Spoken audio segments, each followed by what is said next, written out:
there's something cultural as far as believing in yourself that if you are diligent and work hard and you know you're a smart person and you come from a good home and all that, that you will succeed. It's not a question of if I'm going to succeed, it's how am I going to succeed, but not will I succeed. You know what I mean? And baby, you don't know what you do to me. Between me and you, I feel a chemistry. Hey y'all, welcome to my channel. My name is Farrah Lawal Harris. My pronouns are she, her, her. I'm getting ready to do my makeup so I can go to work, and I just felt like chatting. Y'all gonna do my makeup with me, and I'll just talk about what I feel like is on my heart this morning. I've already done my eyebrows and my lashes. I'm gonna put on some primer. This is the Yves Saint Laurent Touche Eclats Blur Primer. I don't speak French, can you tell? I was here on YouTube and I had clicked on either for Harriet or Kimberly Nicole Foster's personal YouTube page, but it was something along the lines of everyone owes Manti an apology. And I got like 30 seconds into her video before I decided I just wanted to look at the documentary myself and formulate my own opinion. I haven't watched Kimberly's video yet. I do plan on watching it, but I just wanted to share my own thoughts because it's really easy for opinions of others online, especially on social media like YouTube and Instagram and TikTok, to watch someone's video and next thing you know, those become your own thoughts. And it's happened to me before and I didn't want that to happen. Next I'm gonna do my foundation. I've really been loving the Fenty Beauty Hydrating Longwear Foundation. And I realized I was wearing a color that was the wrong undertone. I always assumed that I had like a yellow undertone or golden, and I think it's partially me wanting to have golden undertones because of colorism. You know what I mean? Like assigning value to gold or beige as an undertone. Am I making sense here? But I realize I actually have red undertones and there's nothing wrong with that. And ever since I've made that realization, I've been leaning more into accentuating that undertone. This has more of a red undertone. It's shade 460. I was wearing 440 before and sometimes look kind of greenish. This is a bit too red. What I've started doing is just mix my primer and my foundation together because then it just makes it a little less intense and more skin-like. I do like half a pump, a smidge of foundation on the back of my hand, and then I'll do just as much primer like this. And then I'll take my makeup brush and spray it with setting spray. So I use the Dermablend Professional Lock and Last Water Resistant Setting Spray. Boom, that's my foundation. So I start just on the outer edges and really I'm just trying to cover hyperpigmentation and not much else. So yeah, I binge watched the documentary. It was really fascinating. I felt really bad for him for a number of reasons. And I'm actually in the process of writing an essay about just my reactions and my takeaways from the documentary. Because yeah, I think there's a lot there to be said. Not just about him being catfished. So just let me rewind. If you're unfamiliar, Manti is an American football player. I don't know if he's still in the NFL, but at least at the time that the Netflix documentary was filmed, he was playing for the San Diego Chargers. He is Polynesian and from Hawaii, like really just grew up on religion. He's Mormon and football. And his dad trained him really hard to be an excellent football player, and he ended up getting a scholarship to Notre Dame and really excelled there. And he ended up being catfished while he was in college by another Polynesian person who is a trans woman. She wasn't identifying as trans back then when she catfished him. But the story was that during Manti's senior year, his grandmother and his girlfriend died on the same day. And I won't spoil the whole thing for you, but it was just really fascinating. It made me reflect a lot on what it means to be someone who's black or brown at a predominantly white institution. And not only black or brown, but to be someone who is the excellent one. You know what I mean? Like the person who everyone looks up to, and how precarious of a position that is. Because if you make one mistake or do something that's seen as a mistake, that could be the end of you. And it can be scary. I know for me as somebody who is often the only black person in spaces that I occupy because I do theater. Yeah, it's cool when everybody loves you, but there's always that thought of, what if I do or say the wrong thing? Will all this end? Like Kendrick says, when shit hits the fan, are you still a fan? And usually the answer is no. And in his case, it definitely was no. You know what I mean? I'll share more. I might do, that's too much. I might do a YouTube video to accompany the essay. I'll see what my capacity looks like this week, because I would like to share more. Something else, child, I'm hot. Something else that's been on my mind is rest, just the practice of rest. So I had fibroid surgery on Friday. Today is Tuesday.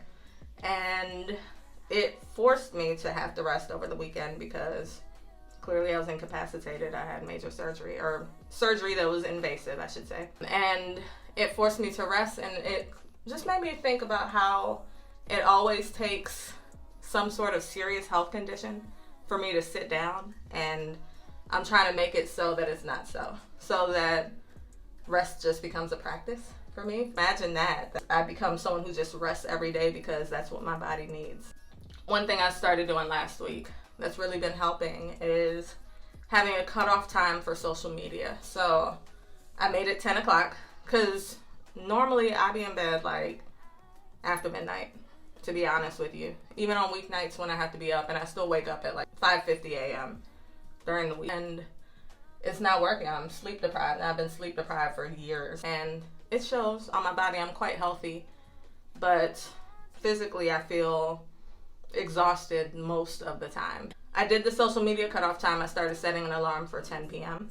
and it says no more social media. And after 10 p.m., no more TikTok, no more Instagram, no more YouTube.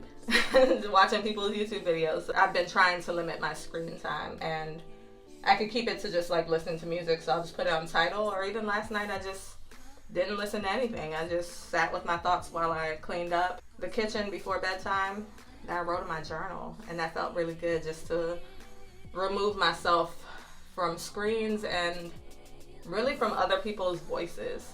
I find that it's hard to hear my own voice when I'm listening to too many other voices at the same time. It's been helping me to go to bed a little bit earlier, and I feel better and I feel more connected to my thoughts. And I'm glad that that is something that I'm incorporating, because my body needs it. Everybody's body needs it. Like, they say we need 8 to 10 hours, and really I was going off of 4 to 6 hours.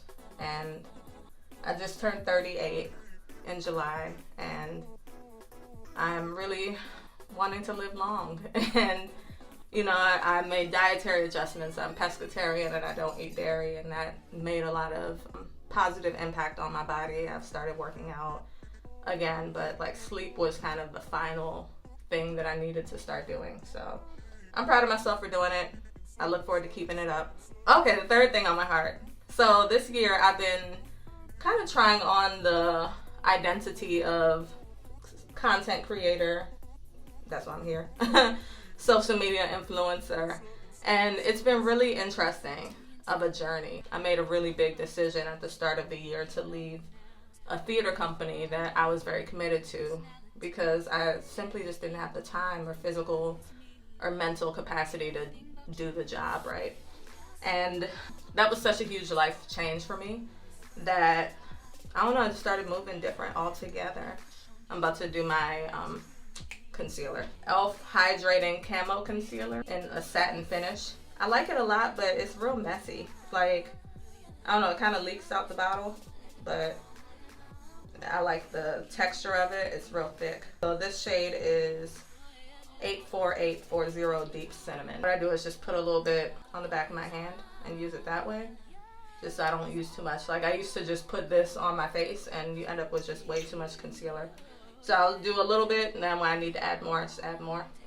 And I use this flat brush. I know this probably ain't a concealer brush. I am not a makeup artist. I should have started with that. I'm far from a makeup artist. I'm just somebody who enjoys makeup and enhancing my natural features. So that's what I'm here for. Not to teach y'all. This ain't no damn tutorial. All right. The girls to go to, Jackie Ina, Patricia Bright, people who have been doing this. I'm not one of them. I've just been watching them. Anywho. So I've been trying on that identity, and it's been cool. For the most part, it's been positive and affirming. I've been learning a lot about myself, a lot about the internet, and it's really caused me to come out of my shell. So it started out with me posting more selfies and just pictures of my plants and expressing my personality and explaining how much I love my plants, which is something that has been a hobby of mine since probably 2019, and it got really deep during 2020 when everybody was home. But I wasn't as open. So people who knew me knew I love plants, but not everybody else. So I started sharing that. And then I've always been into fashion, but I started revamping my wardrobe, and I was sharing that too, just what I was wearing and the cool outfits I was developing. And I've gotten really into like vintage clothing and luxury consignment shopping, and I was just sharing my outfits and stuff, and I was getting such a positive response from people. Friends and colleagues I would run into would tell me like super inspiring. Inspiring was the word that they were using to describe it, and that's encouraging, you know. So it taught me to continue to share, and the next thing you know, I started filming reels just talking about my experiences and lessons that I've learned. Ooh, this is too much damn concealer. Lessons that I've learned in life, and that was getting a super positive response as well. And my follower count on IG like doubled since February. You know, I started off with like maybe 650 followers, and I'm somewhere close to 1,400 followers at the time of this video, which I'm starting to realize don't mean nothing. You know, like I started out really enjoying Instagram and creating content, but what I'm starting to find now is that it causes me to be so in my head about just comparing myself to similar content creators. And like I've even made a reel talking about how comparison is the thief of joy, but I feel like Instagram is the mother of comparison, right? Because you see the likes, you know, on most people's posts, especially on reels. You can see how many plays people have gotten. You can see how many followers people have. And because I'm someone who's naturally competitive, I started falling into just the numbers game. I'm real intense. Like I have ADHD. Hyper focus is like my mode. I hyper focus a lot. That's just what I do. Hyper focusing on statistics and numbers and how to grow my Instagram and techniques and when to post and all that, like, kind of became a side thing for me. So I've been following people on YouTube like Katie Steckley and Jade Beeson. They give a lot of tips about just how to grow your social media and marketing strategies and such. And it's fun. I like it. But I'm starting to kind of fall away from purpose, you know? Like, what is the actual goal? And I'm trying to figure that out for myself. Like with YouTube, I'm starting to feel like it might be good for me to start putting more of my art out there. Oh, by the way, I'm an artist. So I create theater and I write poetry, and starting to dabble with performance art a little bit too, and like video or visual poetry and visual storytelling and essays and such. So I'm looking at YouTube as a place to house that, plus just for me to sit here and chit chat with y'all like I am right now. Before I was looking at it as like, oh, maybe this is something that can make me money one day, but I am blessed enough to have a full-time job that's salaried, and I have amazing benefits and a flexible work schedule and everything. I'm actually working in the field that I studied. Like my job is in theater. I'm an artistic director of a theater company.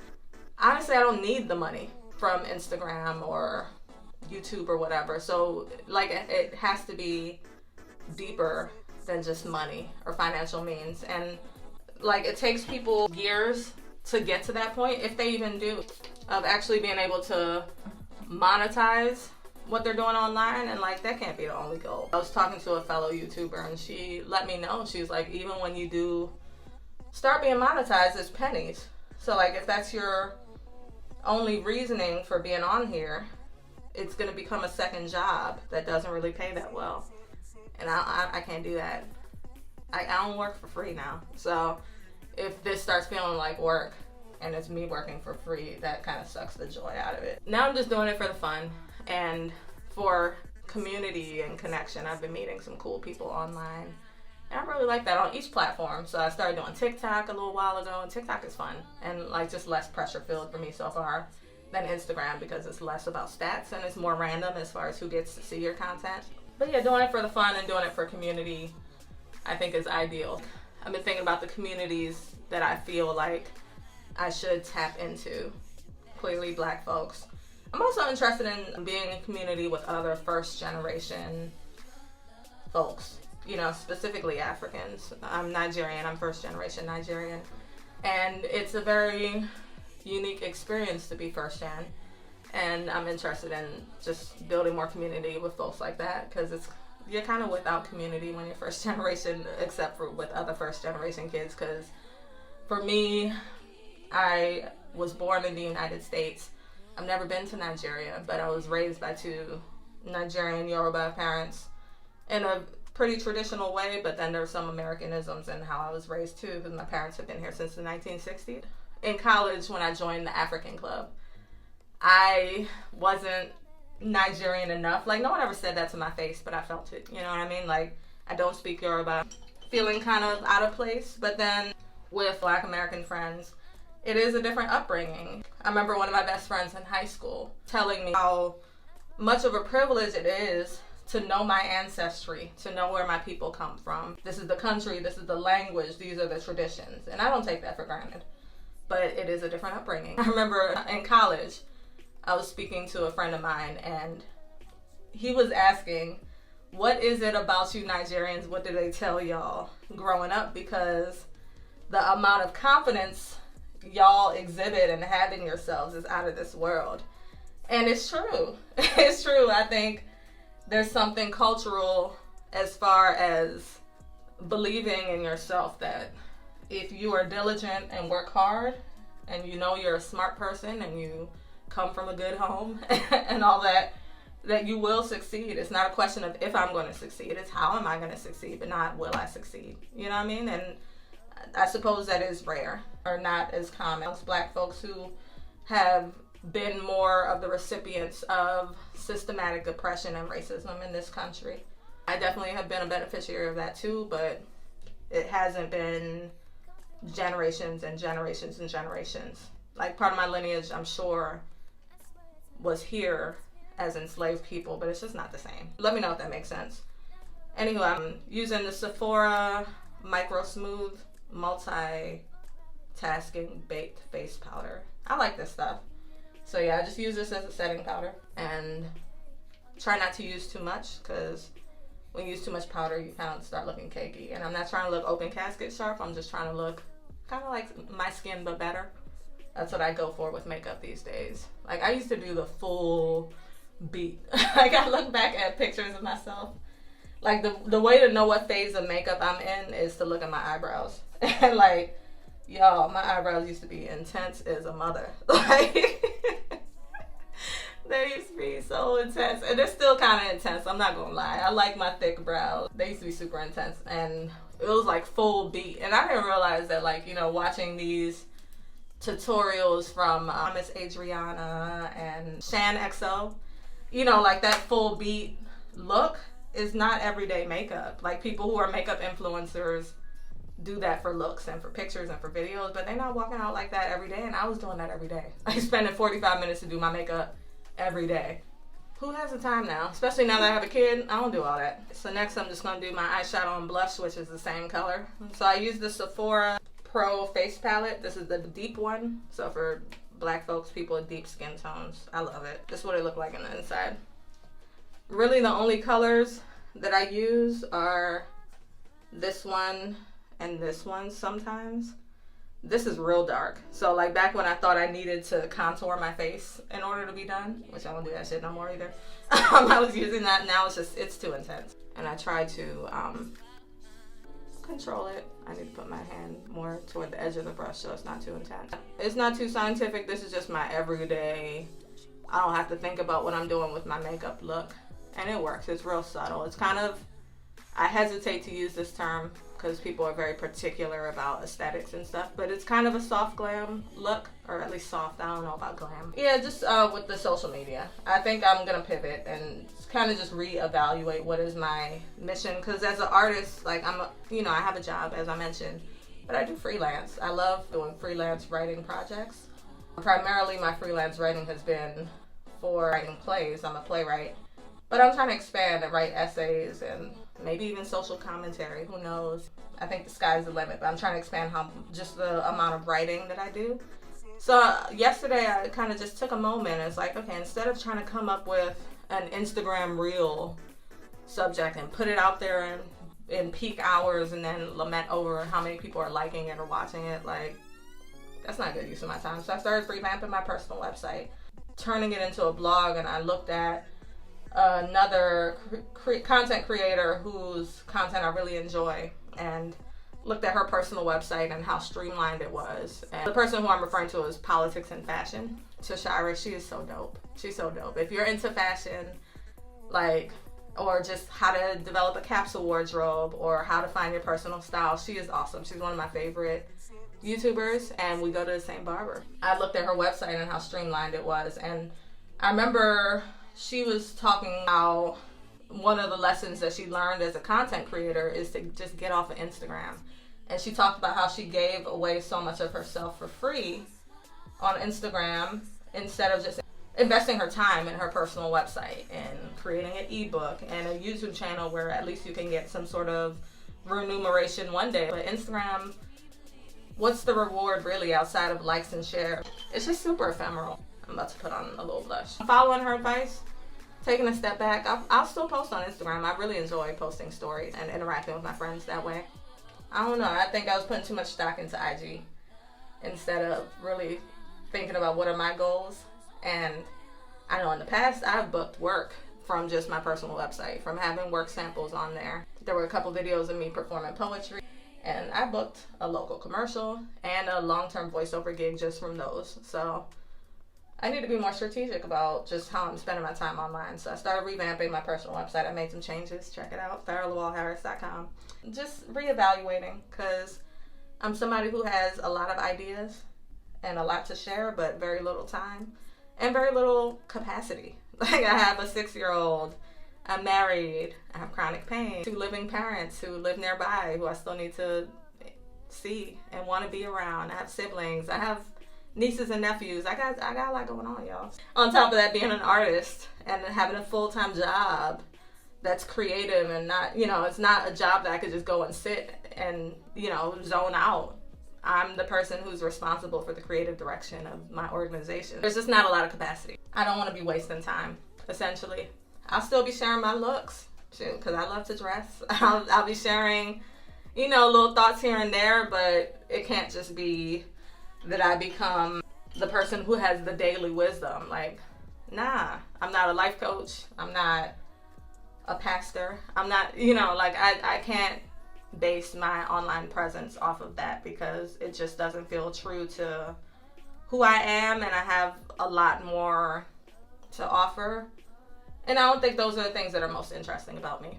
Yeah, I think this is most interesting about me. I hope it's even, y'all. I'm not used to doing my makeup talking to a phone. I'm further away from the mirror. I'm using a different mirror because we got 2 mirrors in our bathroom, so hopefully I don't look a hot mess. If I do, don't say nothing. So let me set my face. I use a lot of this because I like my makeup to last all day, because, wear a mask when I go into public places like my job. I don't want my makeup to be messed up. This kind of sets it, and it gives me a dewy look. Some might consider it shiny or oily, but I like to look dewy. I like to look young. Like I mentioned, I just turned 38, and I don't look 38. And it's because I drink my water and I take my vitamins, and now I'm getting my sleep. I just like to have a face that's set, that looks alive. I used to be super matte. I ain't matte no more. I like dewy. I'm gonna complete my look, like do my hair and put on some lipstick and stuff, and I'll be back to conclude the video. Alright, y'all, I'm done doing my makeup and I did my hair. Attempted to lay my edges. Oh, I hate that, but I just don't like flyaways. These ain't baby hairs, honey pie, but just lay them down. Let's just call it that. Tried to do like a little half up, half down look. I'll take some pictures outside just of my whole outfit. I thank you for watching this. If you made it to the end, you a real one. You're a real one. If you made it to the end, please put a comment that said, I made it to the end, just so I could know. I would love to converse with you about some of the subjects in the comments, so please don't be shy. You can make a comment. I will respond. And thank you for watching. Also, I should mention, if you like what you see, I am here on YouTube. Don't forget to like and subscribe. I'll be posting more content like this. I'm also working on another visual poem. I have my first visual poem called I'm Not a Contortionist on this channel, so check that out. I'm working on another one currently about the Sphinx getting plastic surgery, a nose job, so that will be interesting. And you can follow me on Instagram, on TikTok, on Twitter, even though I don't tweet that much. And I look forward to seeing you on the next video. Have a blessed day. Take care. Hey y'all, this is my outfit for the day. I'm wearing a 2-strand gold bead necklace, a gold epinethal pendant from a company called Savvy Cheese. The silk top is from Cavalli. The belt, which y'all can see is loose, is Moschino. The pants are from Levi's, and the shoes are from Clark's, and the socks are Polo.